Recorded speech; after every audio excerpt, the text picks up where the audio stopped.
কে কার হাত ধরবে, কার সঙ্গে জোট বাঁধবে? বিধানসভা ভোটের আগে রাজ্য রাজনীতিতে চলছে নানা জল্পনা।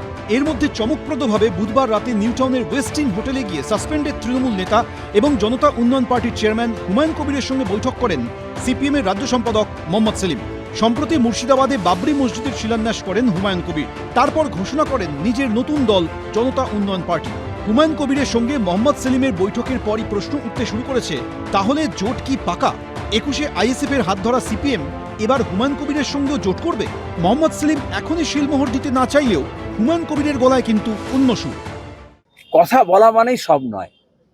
অনেক সময় বিয়ে বাড়িতে কারোর সঙ্গে দেখা হয়, কেউ কেউ সেলফি তুলে নেয়, তার মানে কিন্তু প্রেম করছে না, তার মানে বিয়ে করছে না। কোনো পাগলেরও মনে করে বোধহয় যেই সেলফি তুললো বোধহয় আমার প্রেমে পড়ে গেছে।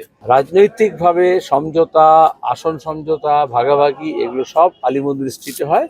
বিজেপি আর তৃণমূল এই দুটো দল বাদ দিয়ে আমরা সবাই ঐক্যবদ্ধ হতে চাইছি। তৃণমূলকে সরাতে চাই, ক্ষমতাচ্যুত করতে চাই এবং বিজেপিকে যারা রুখতে চায় তাদের সঙ্গে এইসব ভাবাপন্ন মানুষদের সঙ্গে একটা সমঝোতা বা জোট সেটা হওয়ার প্রবল সম্ভাবনা তৈরি হয়েছে।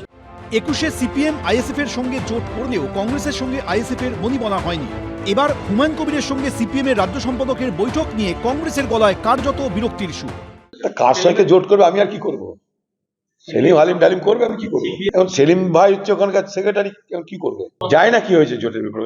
অন্যদিকে হুমায়ুন কবিরের সঙ্গে মোহাম্মদ সেলিমের বৈঠক তৃণমূল বিজেপির হাতে অস্ত্র তুলে দিয়েছে। হোটেলে গিয়ে যেখানে আমার বিজেপির নেতারা সব ওঠেন, বিজেপির নেতারা থাকেন, বিজেপির নেতারা বৈঠক করেন, খাওয়া দাওয়া করেন, সেখানে গিয়ে হুমায়ুন কবিরের সঙ্গে বৈঠক করেছেন মোহাম্মদ সেলিম।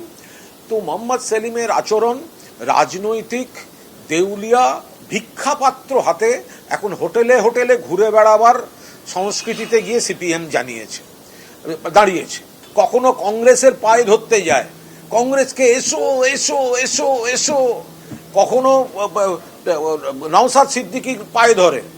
বিজেপি এখন দেখছে, আমরা দেখতে চাই মোহাম্মদ সেলিম আর তার সাথে হুমায়ুন কবির সবাই মিলেমিশে কি হচ্ছে।